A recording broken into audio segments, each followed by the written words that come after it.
the Turkish democracy project. So Turkey has been targeted for a regime change, and it looks like they're going to start with the standard formula: protests, getting people out on the streets, and I imagine they're going to work their way up to, if they're successful, work their way up to some sort of civil war or something. I would imagine that's the grand master strategy of Baltic. It's important to stress that, of course, it's got absolutely nothing to do with democracy.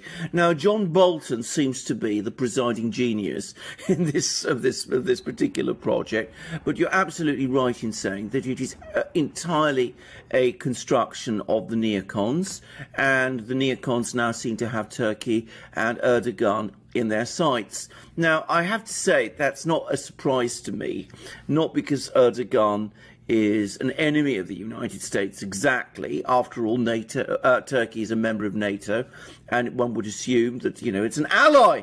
But in reality, of course, Erdogan has been following all kinds of policies around the Middle East and in the Eastern Mediterranean and in Central Asia and in all sorts of places, which cut across the ambitions, not just, of course, of the US, but of other powers, but, of course, and specifically of the neocons.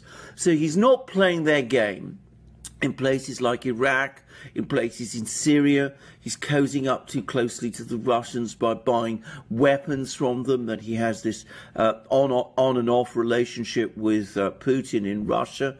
He's got all kinds of ideas in the Eastern Mediterranean, all sorts of things.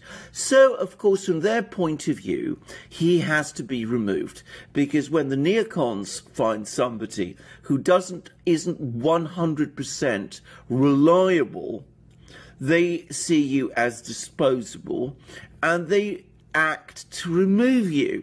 And that is exactly what this Turkey democracy project is all about.